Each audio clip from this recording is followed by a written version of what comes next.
antes do almoço é bom dia, né?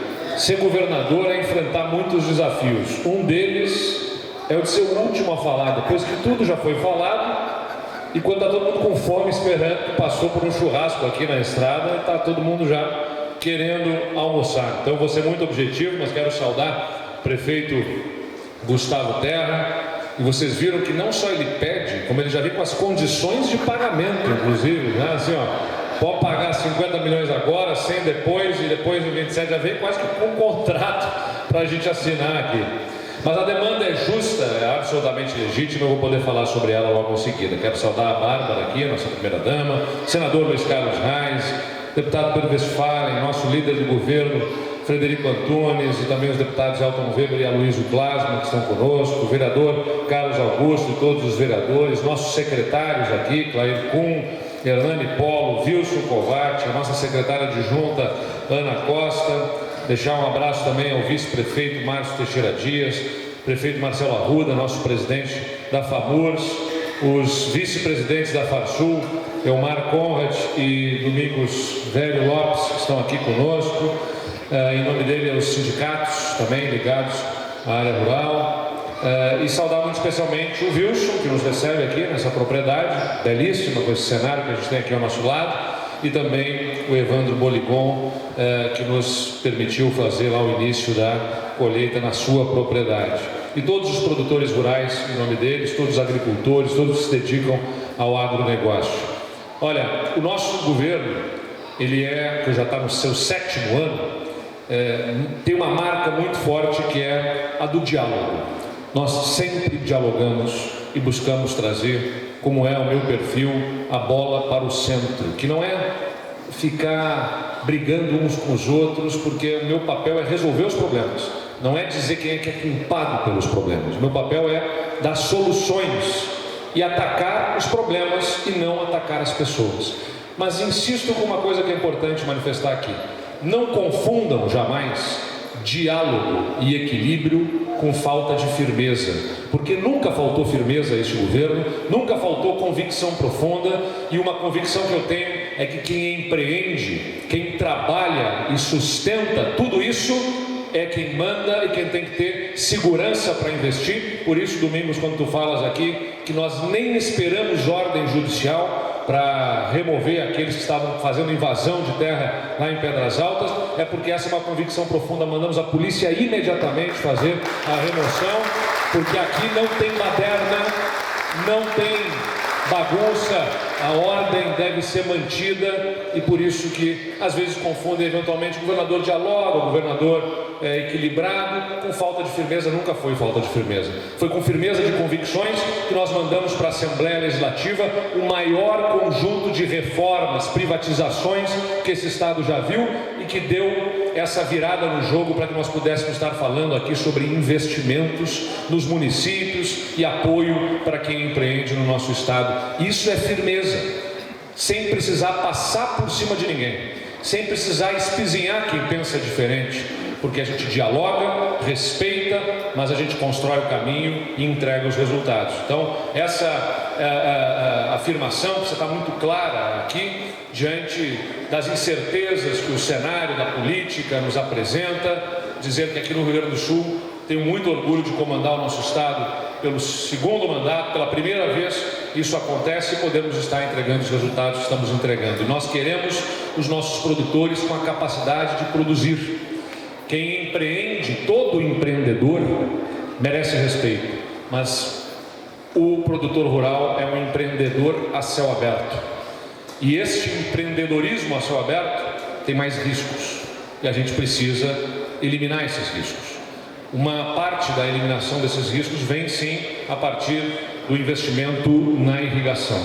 Nós estamos aí diante de mais de um ano que nós estamos sofrendo com estiagem. E nós temos tido também firmeza para enfrentar este tema, porque quando a gente faz uma reforma no Código de Meio Ambiente, quando a gente se propõe a encaminhar a regulamentação do bioma Pampa, com os acordos que nós estamos firmando sobre as questões da reserva legal, né, não ser desconsiderada na hora de estabelecer aqueles 20% necessários à preservação, quando nós encaminhamos, por exemplo, para a Assembleia Legislativa uma legislação para poder regulamentar a certificação de origem dos agroquímicos, dos defensivos agrícolas, que não eram permitidos ser utilizados no Rio Grande do Sul porque não tinham a autorização no país de origem, e nós tivemos coragem de trazer esse debate para a Assembleia Legislativa.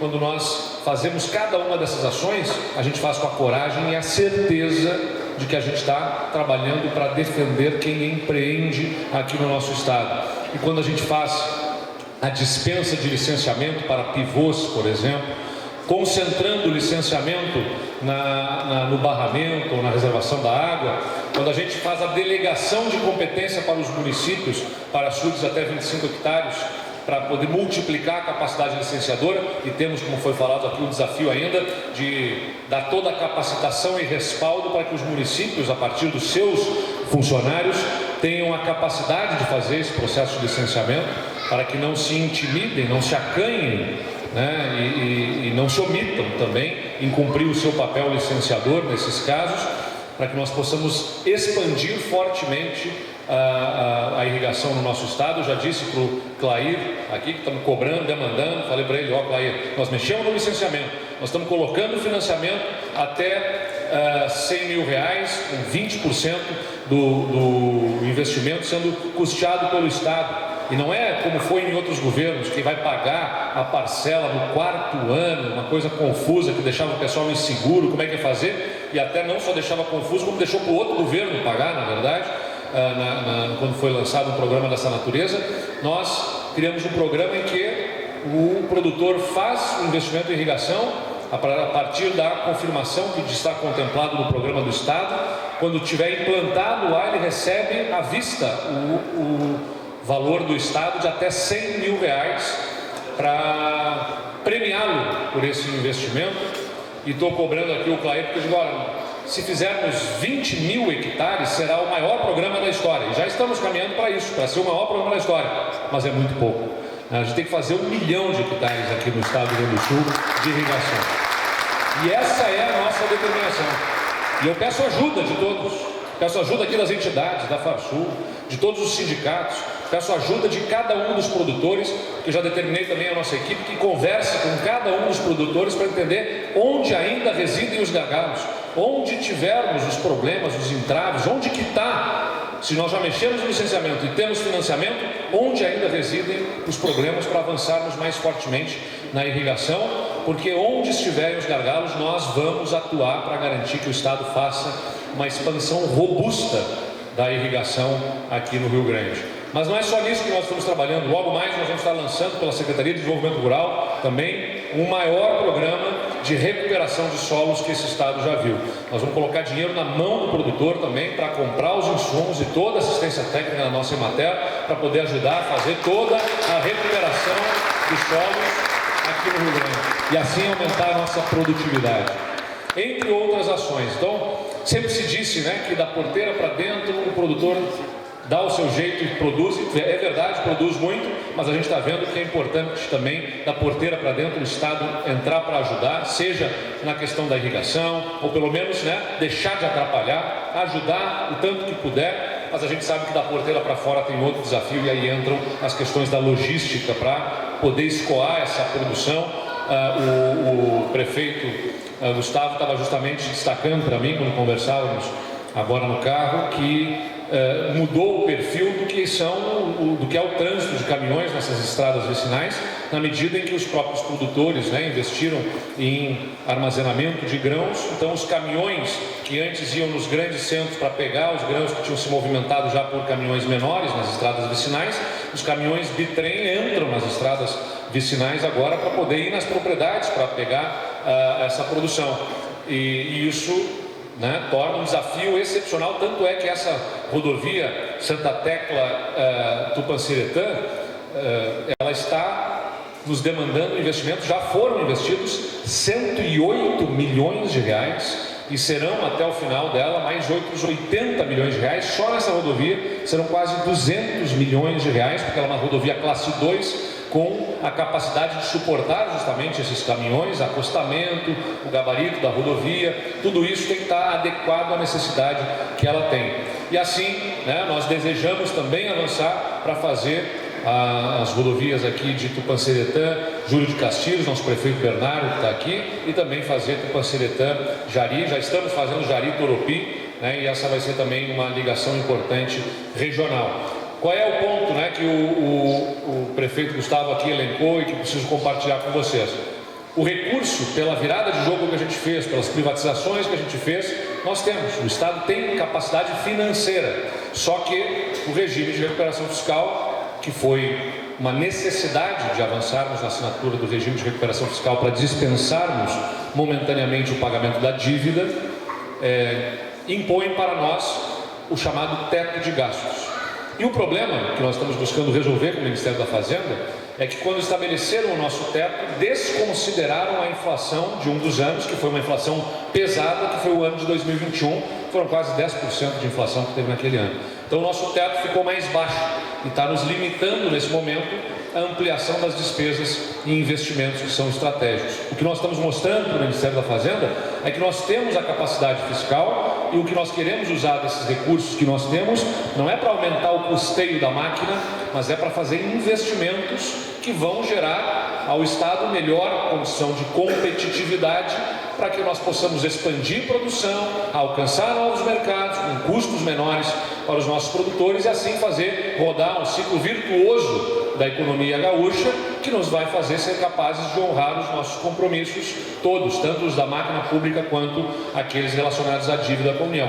Mas não é uma relação fácil, é um debate, né, que infelizmente quanto mais se aproxima do processo eleitoral, mais vai sendo contaminado pelo cenário político, enfim, mas nós estamos batalhando pelo que é nosso, porque o gaúcho sabe do que merece, né? Esse Estado produz, esse Estado empreende e sabe reivindicar o que é seu de direito. Como saberemos reivindicar, vamos reivindicar com força e ênfase justamente a solução para as dívidas dos nossos produtores rurais. E podem contar comigo, senador Reis tem a sua iniciativa no Senado, e como disse, não é de um partido, de A ou de B, de todos nós.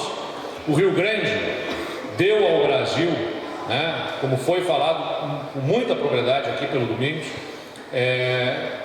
muita capacidade produtiva.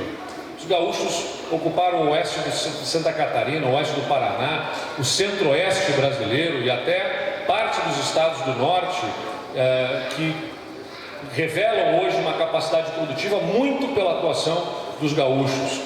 E nós precisamos que a União olhe para nós como olha para outras regiões. Norte, Nordeste e Centro-Oeste tem fundo constitucional. São bilhões de reais que todos os anos saem dos cofres da União para turbinar financiamentos nessas regiões. Tem Zona Franca em Manaus, tem isenção de imposto de produtos industrializados para também essas mesmas regiões poderem atrair investimentos, e não tem nada disso aqui para nós. O Sudeste, que também não tem esses instrumentos, tem os royalties do petróleo. Só para vocês terem uma ideia, que a gente está falando de disparidade no tratamento, o Rio de Janeiro tem 30 bilhões de reais por ano de royalties. O Rio Grande do Sul recebe 300 milhões. O Rio de Janeiro, 30 bilhões de reais. Estamos falando de 1% aqui daquilo que recebe o Estado do Rio de Janeiro. E eu não quero que tire nada dos outros. Eu não estou demandando tira dos outros o que eles têm. Porque apressadamente alguém vai dizer assim, mas como assim, né? O Eduardo, que quer debater temas nacionais, está aqui jogando contra os outros. Eu não estou jogando contra os outros, eu não quero que tire nada dos outros. Eu quero que parem de tirar o que é nosso aqui na forma do pagamento da dívida. Que seja justo o tratamento que dão ao nosso Rio Grande. Esse é o ponto e nós vamos continuar insistindo. E sempre que eu faço a demanda pelo que é do Rio Grande, eu ouço dos líderes nacionais, do presidente da República, agora recentemente da ministra que foi colocada para fazer articulação institucional, dizendo que nós somos ingratos porque demandamos.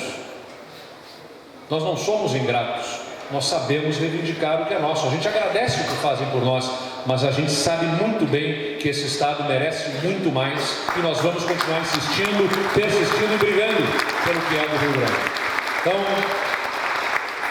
os produtores são hoje quem merecem a nossa homenagem. Eu recebi muitos elogios aqui nas manifestações e agradeço a cada uma das que das manifestações que dirigiram a mim, elogios ou agradecimentos, mas eu insisto que eu só me proponho a governar esse Estado porque eu sei que eu não estou sozinho, porque os deputados me ajudaram na Assembleia para tomar decisões difíceis, porque nós temos apoio em Brasília, no nosso Congresso, também reivindicando pelo nosso Rio Grande, mas fundamentalmente porque nós temos gente que empreende, que trabalha, que não tem medo do serviço e que está aqui hoje nessa plateia fazendo a sua parte pelo nosso Rio Grande. Insistam, persistam, não desistam, façam a parte de cada um de vocês, nós vamos fazer a nossa e vamos garantir ao Rio Grande tudo o que ele merece. Muito obrigado a todos.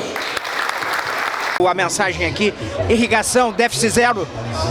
Bom, está intimamente ligada à nossa capacidade produtiva com o desempenho do PIB do Estado. Então, num ano em que a gente celebra o início da colheita da soja, mas diante de um cenário adverso que é o da estiagem, da seca, que nos tirou parte da produção que se esperava para esse ano, isso ressalta a importância de a gente avançar em irrigação, e o Estado tem programas estabelecidos para isso, para que a gente possa proteger, tanto do lado da redução da burocracia para licenciamentos, quanto do lado do financiamento para alcançar os valores necessários aos produtores para fazer os investimentos em irrigação.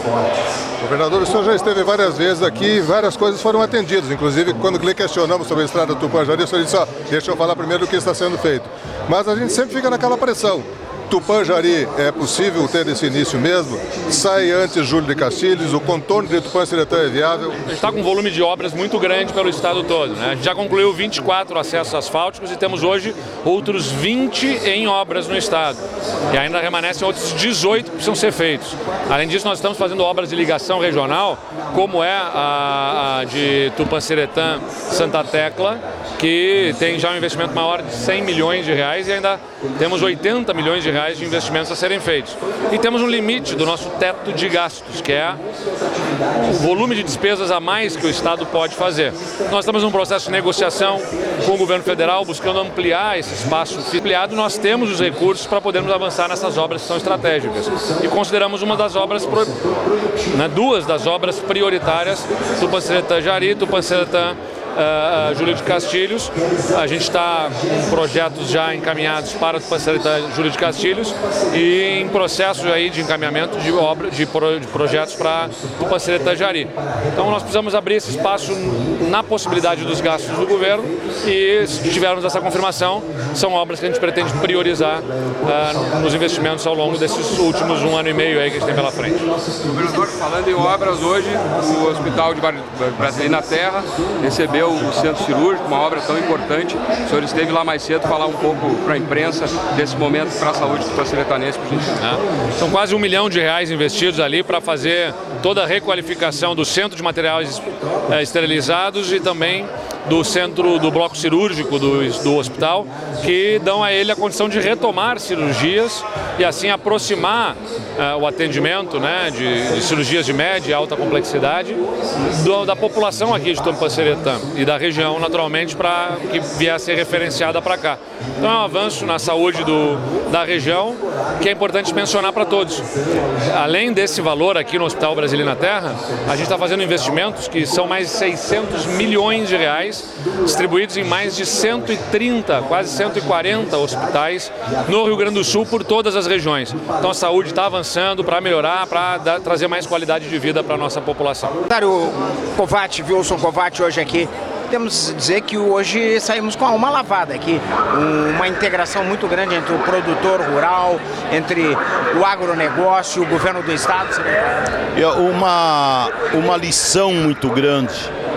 E mesmo em época de seca, de vacas magras, a gente recupera a autoestima, a força para que o produtor continue produzindo alimentos nesse país. Esse país pode se recuperar e vai se recuperar através do agronegócio, de quem produz. E o produtor não desiste. Mesmo com tragédia de cheia, com 4 anos de safra reduzida de estiagem, mas o produtor rural continua acreditando e produzindo alimentos nesse país. Secretário, a grande notícia que saímos hoje daqui, na mente, no coração, é a irrigação déficit zero. governador? Olha, eu entendo que a irrigação é um complemento, mas nós temos, além do programa de irrigação, nós temos o programa Recuperação do Solo. Porque o que tu dá para o solo, ele te devolve em 1 ano, 2 anos. E esse é o nosso grande programa, além da irrigação, a recuperação do solo, com resiliência climática, manejo, para que o solo seja o grande depósito de água do Rio Grande do Sul. Então fica a dica, recuperação do solo e irrigação. Irrigação. Tá fechado. É juntos que nós vamos recuperar o nosso setor da agricultura. Fechado a fatura, sem dúvida. Abraço. Há alguns anos atrás, Seguridade salvou o campo. O senhor acha que, nesse momento, é transitado e julgado a Seguridade? A securitização é importante e é o que nós precisamos fazer. Acertamos lá em 2000, estamos agora em 2025 voltando nesse mesmo projeto. Nós estamos buscando com apoio de todas as entidades de classe do Rio Grande do Sul e também dos parlamentares federais, estaduais, prefeitos, vereadores, do próprio governo do estado. O importante é que o consumidor urbano entenda. Os produtores perdem e o consumidor também perde com isso. Quem mora na cidade é tão prejudicado como o produtor rural. Portanto, tem que ombrear conosco no processo. Se falta alimento, diminui a produção, aumenta o preço na prateleira do supermercado. Portanto, perde o produtor e perde o consumidor, que são os mais prejudicados. Portanto, essa mobilização que estamos fazendo agora é com esse objetivo de ajustarmos esse processo e resolvermos o impasse das dívidas dos agricultores. Senador, podemos dizer que o governador aqui é força de expressão, irrigação déficit zero, claro, que é um sonho. O tratamento do solo também é um sonho, mas que se faz necessário. E a securitização também é um sonho, mas que se faz necessário. Vamos trabalhar nessa direção para resolver o impasse dos produtores. A irrigação tem muito a fazer e nós temos que trabalhar também a correção do solo, tal de perfil do solo, programa das cooperativas de cerealistas, perfil 365. Essas operações todas nós vamos fazer. Obrigado. Valeu, Tchê. Wilson, a emoção hoje está recebendo os agricultores, o produtor rural e principalmente o governador do estado. É uma emoção muito satisfatória. O governador vem nos apoiar as reivindicações da classe dos agricultores. Nós estamos sofrendo com a estiagem, mas no povo gaúcho é bravo e guerreiro e nós estamos em pé e sempre forte. E a propriedade recebeu muitos elogios aí do governador, hein? Ah, com certeza, é um lugar muito gostoso, muito gratificante e está sempre às ordens aí do município para realizar os eventos. Parabéns aí. Muito obrigado.